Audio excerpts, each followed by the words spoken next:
Assalamualaikum warahmatullahi wabarakatuh. Waalaikumsalam warahmatullahi wabarakatuh. Teman, selamat siang. Siang. Ya, oke. Baik, hari ini kita akan mempelajari fikih ibadah dan juga muamalah. Nah, dengan menggunakan metode diskusi interaktif. Penyampaian materinya akan disampaikan oleh Salman. Materi yang akan kita pelajari pada siang kali ini adalah fikih ibadah dan muamalah. Apa sih itu fikih ibadah? Apa sih itu fikih muamalah? Nah, mari perhatikan slide di atas. Ya, sambil dibaca teman-teman. Jadi fikih ibadah itu adalah cabang dari ilmu fikih ya, yang membahas hukum-hukum syariat yang berkaitan dengan tata cara ibadah seseorang. Ya, gitu. Fikih ibadah ini singkatnya adalah sebuah ilmu atau aturan atau tata cara kita beribadah kepada Allah Subhanahu wa Ta'ala. Simpelnya seperti itu. Nah, lanjut. Nah, selanjutnya, selain dari fikih ibadah, ada juga di sini dinamakan dengan fikih muamalah. Ini juga merupakan salah satu cabang daripada ilmu fikih. Setelah fikih ibadah, ada juga fikih muamalah. Apa sih fikih muamalah itu? Nah, di sini sudah dijelaskan bahwa fikih muamalah itu adalah cabang dari ilmu fikih yang membahas hukum-hukum Islam yang mengatur hubungan sosial dan interaksi antara manusia dengan manusia dalam kehidupan sehari-hari. Oke. Baik teman-teman, tadi kan sudah dijelaskan secara singkat terkait pembahasan fikih ibadah dan muamalah. Baik. Jadi saya ulangi lagi secara simpelnya bahwa fikih ibadah itu adalah sebuah tata cara atau ilmu fikih yang mengatur tentang ibadah kita kepada Allah Subhanahu wa Ta'ala ya. Adapun fikih muamalah itu adalah fikih atau tata cara atau aturan yang mengatur tentang kehidupan kita sehari-hari yang berinteraksi dengan sesama manusia di kehidupan sosial. Lah, itu simpelnya dari materi ini. Baik, apakah ada yang ingin bertanya teman-teman semua? Baik, paham ya semua teman-teman semua? Oke, baik. Selanjutnya saya akan menjelaskan tentang contoh-contoh dari fikih ibadah dan contoh dari fikih muamalah. Baik, saya ambil contoh dari fikih ibadah yang pertama. Contoh dari fikih ibadah yang pertama adalah jangan jauh-jauh, yaitu sholat. Ya, sholat. Di dalam fikih ibadah, di situ dijelaskan tata cara dan aturan-aturan kita dalam melaksanakan sholat.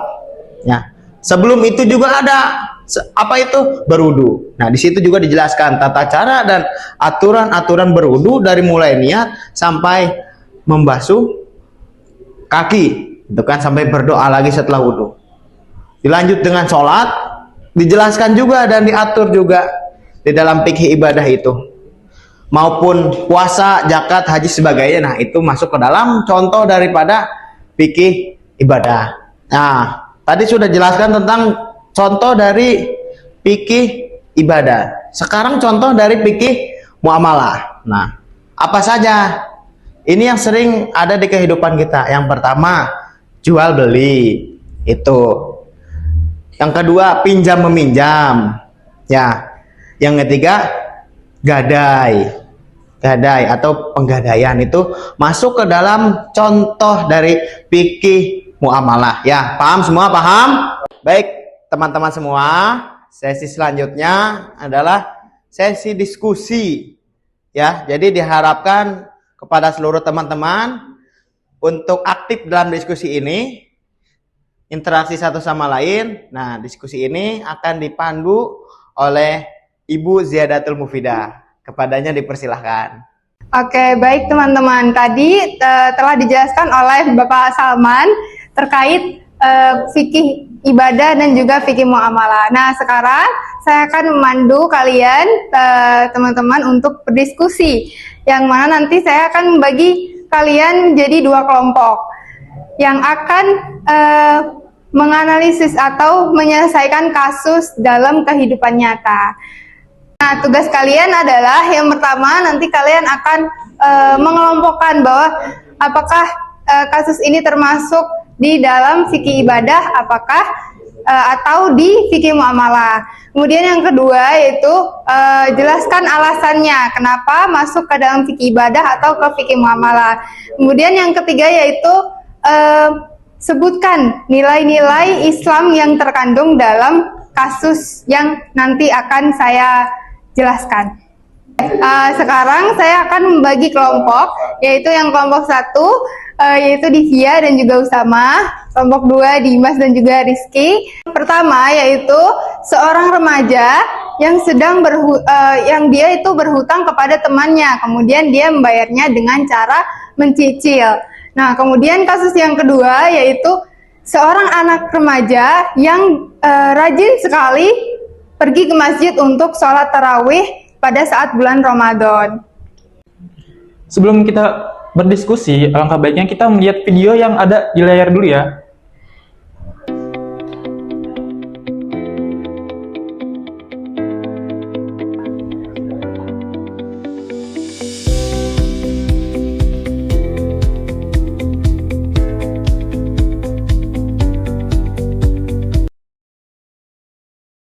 Teman-teman kan sudah melihat video yang barusan diputar. Nah, ternyata di kehidupan ini, fikih itu sangat penting dalam kehidupan kita sehari-hari untuk mengajarkan taat dan beradil. Nah, kemudian setelah ini kalian akan berdiskusi sesuai dengan kelompoknya, mendiskusikan tentang kasus yang telah saya sebutkan tadi. Dan nanti akan dipresentasikan ke depan.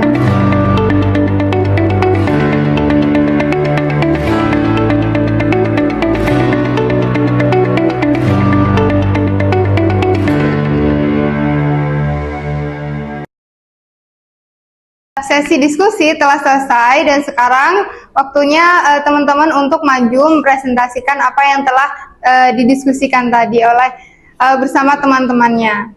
Oke, dari kelompok 1 dulu untuk maju ke depan mempresentasikan tadi yang telah didiskusikan. Di sini kelompok kami membahas mengenai mahasiswa yang mencicil utang.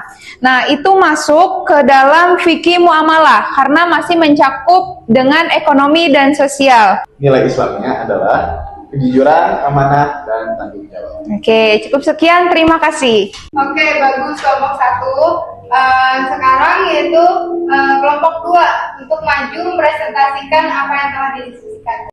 Jadi apa yang tadi kami diskusikan dari beberapa teman-teman bahwa ternyata memang sholat tarawih itu merupakan dari bagian fikih ibadah yang menyangkut pautkan terhadap ubudiyah kepada Allah Subhanahu wa taala. Nah, untuk nilainya mungkin Gus Dimas. Iya, mungkin dari kesemangatan dalam sholat tarawih tersebut bisa kita tangkap nilainya adalah ketaatan dan juga semangat dalam beribadah. Mungkin itu saja yang bisa kami sampaikan. Oke, selanjutnya kita akan ice breaking ya. Jadi peraturannya, kalau misalkan muamalah itu tangan kanan dan ibadah itu tangan kiri. Nanti kalau misalkan ditanya ada 5 pertanyaan, nanti kalian tinggal jawab pakai tangan kanan atau kiri gitu ya, ibadah atau muamalah. Oke, kalau sholat Jumat. Oke, bagus. Jual beli online. Oke, zakat fitrah. Ayo. sewa motor. Puasa Ramadan. Oke.